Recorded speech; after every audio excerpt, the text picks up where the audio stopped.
Olá, seja muito bem-vindo ao VoxCast, o podcast que dá voz a histórias, experiências e conhecimento que são capazes de transformar vidas.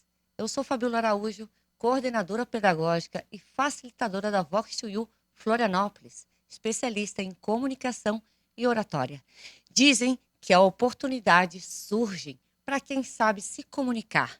Eu acredito que ela surge quando você tem coragem de dar voz às suas ideias, compartilhar histórias e gerar conexões genuínas com pessoas. O que acontece aqui? Começa agora mais um episódio do VoxCast, o lugar que dá voz para você. O episódio de hoje é muito além do cargo, o verdadeiro papel da liderança. E quem vai bater esse papo gostoso com a gente, nada mais, nada menos que Michele do Carmo Lameson, defensora pública, atualmente corregedora geral da Defensoria Pública do Estado de Santa Catarina, amante dos esportes, livros e autenticidade. Juntamente com ela, Bruno Silveira, profissional da educação física e personal trainer de mais de 15 anos de experiência, especialista em reabilitação de lesões. Bruno dedica sua carreira a ajudar pessoas a conquistarem mais saúde, qualidade de vida e bem-estar por meio do movimento e da educação física. Gente, hoje nós vamos falar de algo que parece que está escasso no mercado ou é impressão minha? A famosa liderança. Hoje se fala muito, não é mesmo? Tem inúmeros treinamentos para isso. E que bom que eu estou com Hum. pessoas que sabem sobre isso. Me contem, vocês acreditam que um líder nasce pronto ou se desenvolve ao longo da vida? Olha, eu acredito que eu até vou fazer uma ilustração, que da mesma forma que no condicionamento físico a pessoa não vira um atleta da noite para o dia, ela não vira um maratonista da noite para o dia, assim também é um líder. Ele precisa passar por processos. É claro que características, algumas características são importantes, mas elas devem ser desenvolvidas.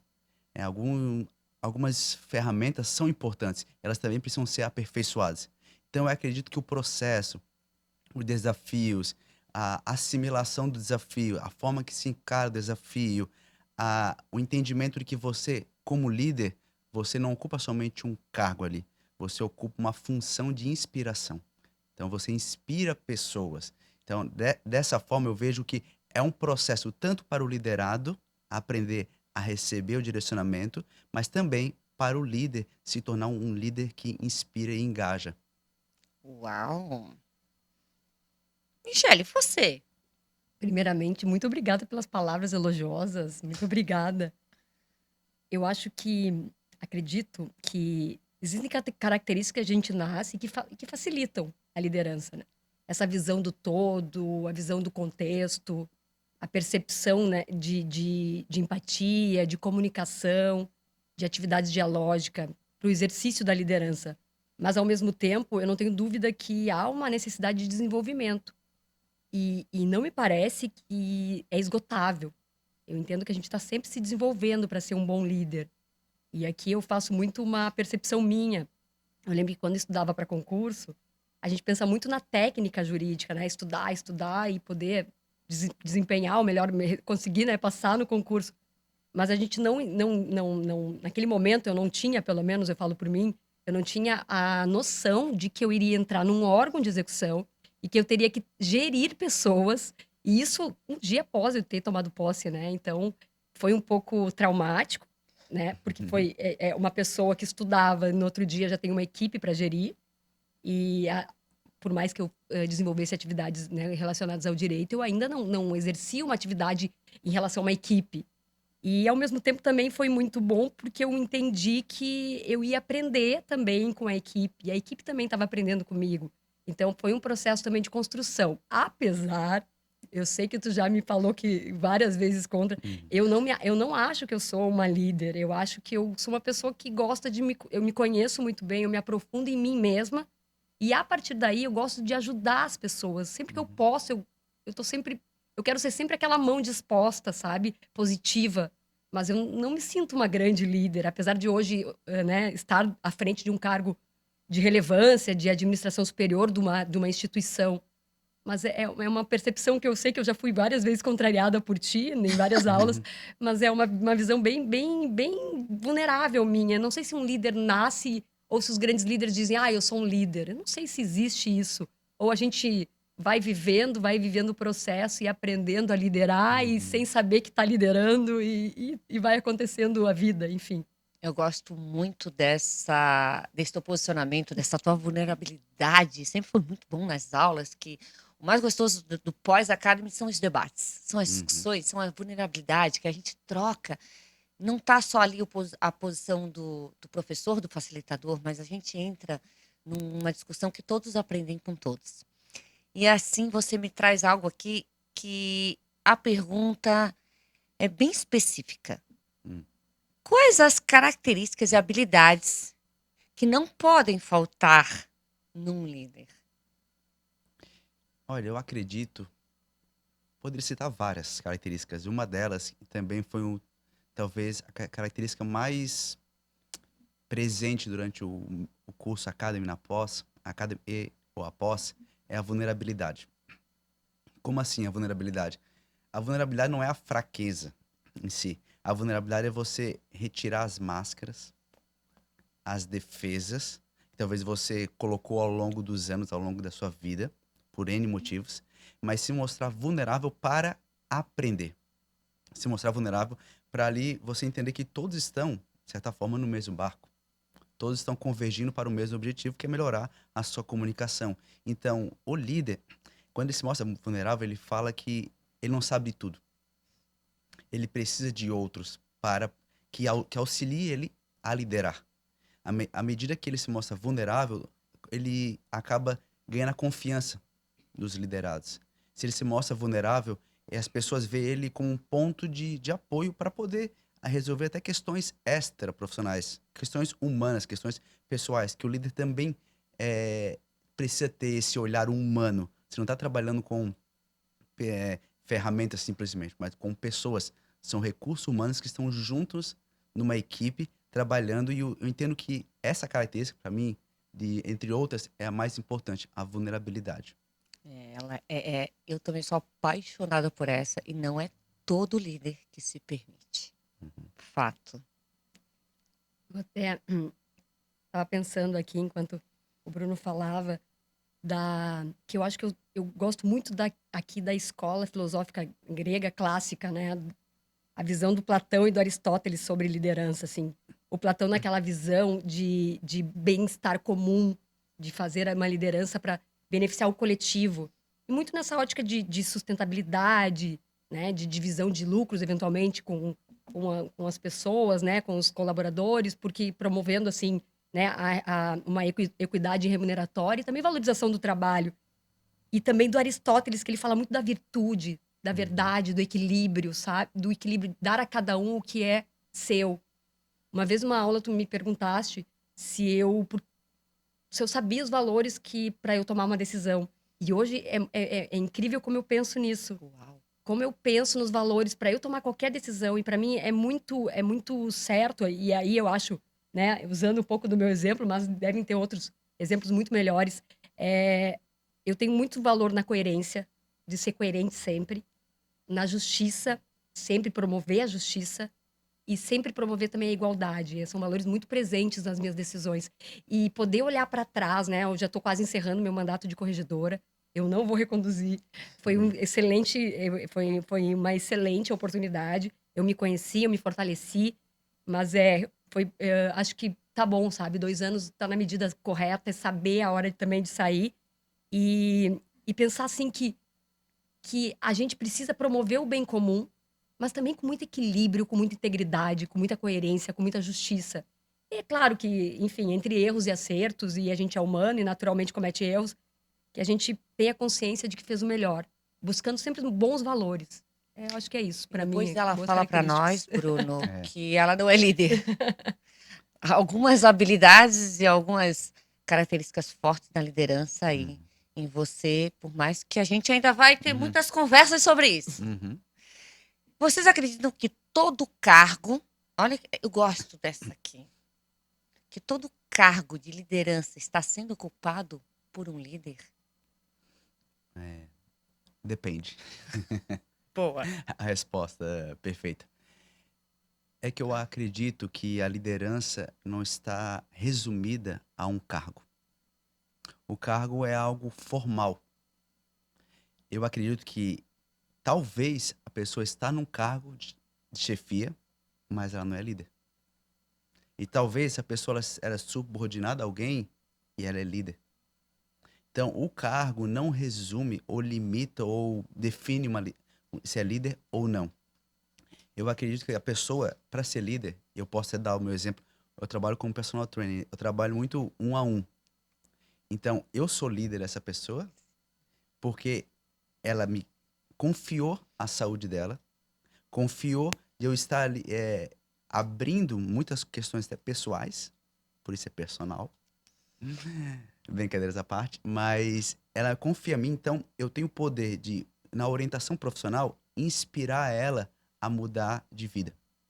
Inspirar ela, trazer uma transformação. Eu tenho um exemplo, tem um aluno meu que já trabalha há muitos e muitos anos, que ele já chegou para mim com um quadro de depressão. E ele e a esposa dele trabalhando, treinavam juntos, treinam até hoje, juntos comigo. E ele se aposentou, e aí a depressão piorou. E aí o que que eu propus para ele? Sem custo algum, eu propus caminhar com ele no parque. E eu caminhava com ele no parque, porque no parque tinha vento, ao ar livre, sol.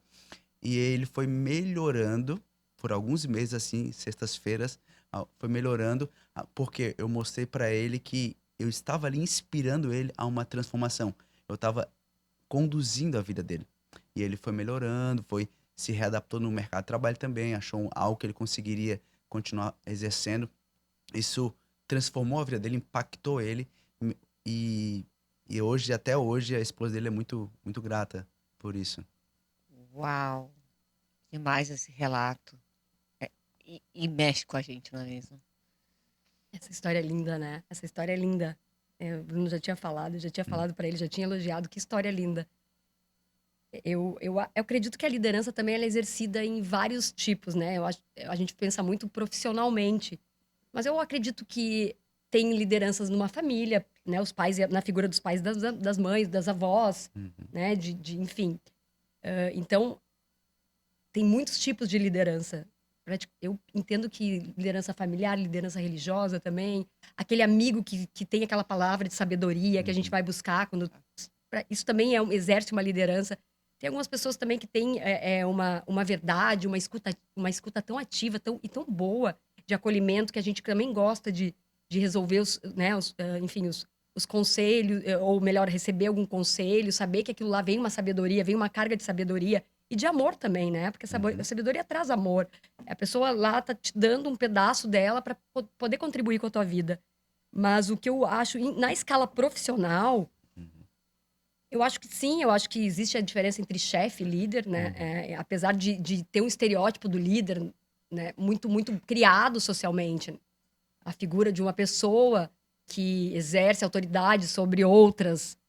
Mas acho que é uma desconstrução. Vem vindo né, um momento de desconstrução, de criar uma liderança mais de comunicação, de escutativa, de benevolência, de busca né, de entendimento do bem comum, de valorização do colaborador. E, ao mesmo tempo, também de limites, né, de entrega, de resultados, apresentação de resultados que são importantes. Então, e também eu penso também que é importante a gente pensar que a construção da liderança é um processo de uma vida inteira. Eu não penso, eu posso até partir do pressuposto, eu não sei se algum líder pensa que já está pronto, preparado. Eu acredito que a gente sempre vai estar construindo, se conhecendo, entendendo melhor as pessoas, a idade, né? Coisa linda a idade, a maturidade. Coisa linda trazer essa idade para poder enxergar as pessoas, ouvir realmente o que as pessoas querem te dizer. E daí poder ser humana, poder trazer teu lado humanizado, teu lado né? O lado, o melhor lado e poder realmente trazer resultado, mas também fazer diferença na vida das pessoas, né? Então, Sim. me parece que então a gente está construindo talvez um modelo de liderança e entre chefia e liderança, mas me parece que há um movimento de construção de lideranças mais humanizadas. Perfeito. Eu não sei se bem humanizadas, mas já entender que nem todo cargo de liderança tem ali uma pessoa preparada para isso. E as Uhum. empresas entenderam que, opa, temos que preparar essa pessoa, já que ela não está preparada. Porque muitas vezes a pessoa está ocupando um cargo de liderança, Uhum. mas quem é o líder daquele setor é um liderado. Uhum. Porque ele tem essas características que vocês trouxeram sabiamente aqui. E esse movimento está acontecendo. Eu acho que até toda a lei agora, com a preocupação da saúde mental, com a NR1, acredito que as empresas estão, de uma certa forma, se sentindo até na obrigação. Muitas já estão fazendo por livre. Como é que se fala? Livre espontânea pressão. Mais ou menos por aí. E preparando, tendo esse olhar, até posso dizer, mais humanizado. Uhum. Quero saber de vocês qual foi o maior aprendizado que a liderança trouxe para a vida de vocês. Não num cargo só exatamente de líder ali, mas porque antes da gente liderar alguém, a gente tem que saber se autoliderar, que também é muito importante. Mas qual foi o momento que vocês tiveram esse aprendizado? Eu tenho uma família que eu trabalho hoje, já há alguns anos, em que o primeiro que chegou na família foi o pai. E ele chegou para mim assim: Bruno, quantos anos você tem? Na época eu tinha 30. 30. Ele falou assim: o que você tem de idade eu tenho de musculação. Aí eu falei: tá bom. Eu já entendi com quem eu estava lidando. Aí foi, treinando uma semana, um mês, um ano. Hoje eu atendo ele, a esposa e as filhas, depois de quase 10 anos. Então, eu acredito que eu consegui passar para ele confiança. Porque a pessoa que chega com esse discurso de que o que eu tenho de experiência você tem de vida, já mostra que ele está no lugar superior. Mas eu entendi com quem eu estava lidando e o dia a dia, não somente o resultado técnico, mas o dia a dia de saber o que eu estou fazendo tecnicamente, sabendo como me comunicar e demonstrar o meu conhecimento de forma da linguagem que ele entendia ou que ele gostaria de entender, mostrou ali que eu conseguia, entre aspas, dobrar ele. E hoje ele foi convidado no meu casamento, a família dele toda foi. Então, eu estou bem próximo da família. Mas mostra esse sentido de, tipo, eu aprendi com ele que eu inspirei confiança nesses quase 10 anos de trabalho juntos aí.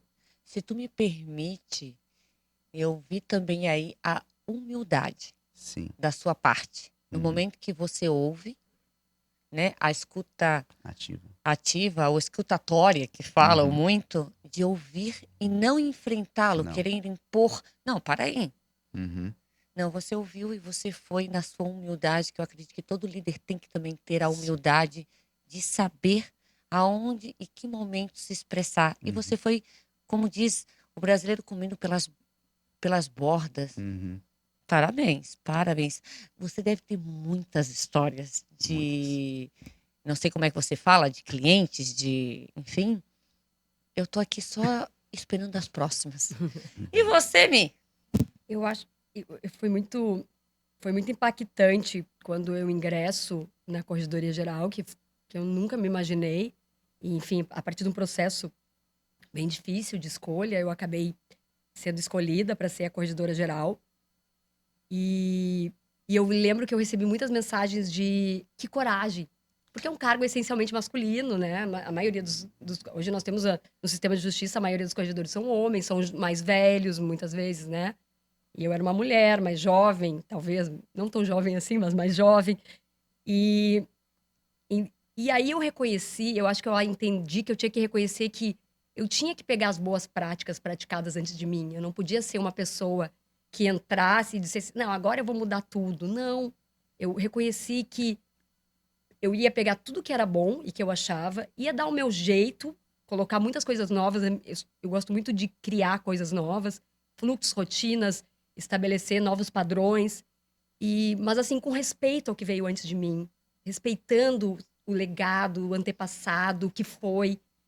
E isso me transformou. E hoje eu vejo como é importante a pessoa que reconhece, que diz assim, parabéns pelo que tu fez. Eu vou trazer o meu jeito, né, as particularidades, o que eu entendo, as minhas boas ideias, uma própria oxigenação do que já tem, mas sem não reconhecer, ou melhor, sem deixar de não, né, sem deixar de reconhecer o trabalho que veio antes de mim. E eu acho que isso foi para mim muito importante para minha maturação como um cargo hoje que eu preciso exercer de certa forma as competências dele, mas de uma maneira assim de olhar realmente, vou ver o que foi que tinha, vou concordar com muitas coisas e muitas vezes com quase tudo, vou trazer algumas coisas que eu acho necessário e tentar fazer essa entrega desse trabalho da melhor maneira possível. E depois ela fala para nós, De novo. que ela não é uma líder. E muito gostoso, porque normalmente a pessoa quando assume um cargo, se tu me permite, por experiências minhas anteriores de atuação em outras empresas, vou mudar tudo, esquece tudo, jogar isso tudo fora, começa daqui, vamos seguir. Só que as pessoas esquecem que ali existe uma cultura, existe um trabalho, existe coisas que deram certo, continuam dando certo e que dá para fazer os dois. E algo muito forte, que é uma habilidade do líder, é a flexibilidade. De ele entender o que a gente pode fazer, que dá para aproveitar, o que não dá, vamos escutar, vamos compreender. E você fez isso. Acabou de nos contar. E acredito que teve resultados incríveis, está tendo resultados incríveis. Fico muito feliz. Se vocês pudessem voltar no tempo e falar com a versão de vocês antes da Vox to You, lá, antes do Academy até, o que diria para você, Bruno? Ótima pergunta. Não tenha medo de pré e também julgamentos. Porque eu até já relatei isso em aula. Uma das dificuldades que eu tinha era que eu não queria aparecer. E à medida que eu ia desenvolvendo, naturalmente a minha comunicação foi melhorando e eu comecei a aparecer mais. E aí, dentro de mim, ficava esse dilema. Eu sou uma pessoa mais reservada, uma pessoa introspectiva, mas na comunicação eu estou melhorando. Então, isso tem que sair, isso tem que ser evidenciado. Então, eu entendi que os julgamentos de nada, principalmente os julgamentos que eu fazia de mim mesmo, que eles não deveriam mais ter espaço. Porque senão, por que eu estaria dedicando todo esse tempo ali, melhorando e não podendo ser visto, não podendo ser percebido? Então, foi uma das conversas que a gente teve, né? Uma das primeiras conversas aqui na pós, tive com a Fábio, que eu precisava encontrar o meu espaço e deixar brilhar. E foi isso que eu aprendi ainda mais na pós. E não tendo medo dos julgamentos que as pessoas podem ter ou não, tanto faz. Mas sim, principalmente os meus pré-julgamentos, e eu deixei eles de lado. E agora, vamos dizer assim, eu posso brilhar com uma comunicação muito melhor. Uau! É sobre o posicionamento ali enfim, eu tenho ferramentas, eu tenho autoconhecimento, eu brinco, né, na sala de aula, eu falo para vocês sabem quem são vocês na fila do pão? Isso é a primeira coisa. E quando a gente sabe qual é o nosso lugar, e tem as ferramentas, acontece isso. E foi lindo, eu só tive você no pós, e a jornada foi incrível de fato. Você não tutubiou em nenhum momento e foi se posicionando, tá aí até se aventurando em novos mercados. Eu fico muito feliz, muito Obrigado. feliz. Minha busca na Vox, ela foi mais intuitiva. Eu sempre tive muito para mim que eu escrevia muito melhor do que do que a minha oratória. Então eu me garantia, por assim dizer, né, na escrita, mas a oratória não era e ficava muito aquém da minha escrita. eu gosto muito de ler. A minha mãe é professora de letras, literatura, então Uhum. eu me acostumei a ler muito desde muito nova. E então realmente facilita muito a escrita. Eu fazia, né? Eu desenvolvia a escrita, logicamente. E quando eu então assendo, né? Então assumo esse cargo e só para dar fazer aqui uma abordagem, eu participo do Conselho Superior, que é o órgão colegiado da instituição, né? E lá são onde faz as normativas da instituição. Então é uma reunião também, né? Agora gravada, e que há muitos debates, votos, e enfim. Então é um órgão colegiado, como qualquer órgão colegiado. E ali eu senti a necessidade né? Como eu vou colocar na oratória tudo que eu coloco no papel? Então ali foi uma necessidade realmente de falar, de conseguir falar, e às vezes muito tecnicamente, às vezes nem tanto. E o que eu consegui, eu com certeza me transformei, facilitou muito a minha vida, e isso eu sou muito grata, porque eu acho que eu era muito objetiva com a fala. E quando a gente é objetiva, às vezes as pessoas interpretam de outra forma. Não era a minha intenção, muitas vezes. Mas eu era muito objetiva. Hoje eu vejo que a forma que eu falo mudou muito. O que eu falo mudou muito. E também, hoje eu busco muito mais uma relação dialógica, de diálogo. E isso melhorou muito. E ao mesmo tempo eu fui me conhecendo muito bem. Tanto que uma vez, a primeira mentoria nossa, não sei se tu lembra, tu me disse assim: a tua voz diminui quando vai pro palco. Uhum. Lembra que tu me falaste isso? Lembro. E eu tenho uma voz forte, né? Eu falo com. E quando eu ia pro palco, eu ficava. Não consegui, né? Não... E daí, eu lembro que isso era uma intenção já naquela de não tentar não assustar, ou melhor, de não me impor. E com a Vox, eu acho que eu consegui me impor da maneira correta. Né? Não com tanto, nem com pouco, mas do que é necessário. Do que é para poder ser ouvida. Perfeito. E eu acredito que, como você falou no início aqui da nossa conversa, você ocupa um lugar que é muito masculino. Então, a tendência do meio, do ambiente nos influenciar é muito grande. E acredito que a Vox trouxe esse lado mais doce, mais suave, mais feminino, aonde te permitiu fazer maiores narrativas e te sentir muito segura. Então, foi uma honra também te conduzir e te ver no pós. Para mim, foi imensa poder conduzir e ter grandes debates, grandes discussões boas para crescimento. Quando a gente aprende que na pós, o debate não é sobre quem ganha, perde, não é mesmo? É sobre o ganha-ganha, quem ganha a comunidade através de opiniões diversas. Fico muito feliz. E a honra é minha, a honra é toda minha, por ter tido essa professora que conseguiu me conduzir até esse momento tão importante, tão de tanta alegria, de Sim. celebração. Maravilhoso. Que bom. Quero saber como é que as pessoas podem fazer para encontrar vocês. Então as pessoas podem me encontrar no Instagram, é Bruno Honorato com H _. Ali eu posto algumas coisas pessoais, mas também profissionais, algumas dicas de exercício, uma maneira de você desenvolver sua saúde, qualidade de vida. Obrigado. E você? Eu tive uma escolha logo, e é uma escolha já de vida, mas que vai mudar. Eu tô sendo bem influenciada aqui pelos meus colegas, minhas colegas de aula da rede social. Acho importante também. Claro, né, não nessa maneira de venda, até porque não pode, enfim. Mas eu não, até muito pouco tempo eu nunca tive rede social. Né? E também a escolha de permanecer durante pelo menos né, esse meu mandato de corregedora. Mas se a pessoa se enquadrar nos critérios, né, de atendimento para defensoria, usuário a usuária, procure um núcleo de defensoria em todo o país. Existem defensorias em todos os estados, né, dessa nação. E também a Defensoria Pública da União. Por enquanto, eu ainda não tenho rede social, mas quem sabe, né? Quem sabe? Num futuro breve. Até porque agora, nesse momento que você pode ajudar, nos ajudar a ajudar a comunidade, é através deste cargo. Perfeito. Muito obrigada, prefeito. Eu que agradeço. E assim chegamos ao fim de mais um episódio do VoxCast. Muito obrigada por vocês estarem aqui, bater esse papo gostoso, serem tão vulneráveis, porque vocês são grandes líderes. Foi uma honra conduzir líderes como vocês. E obrigado por sua atenção.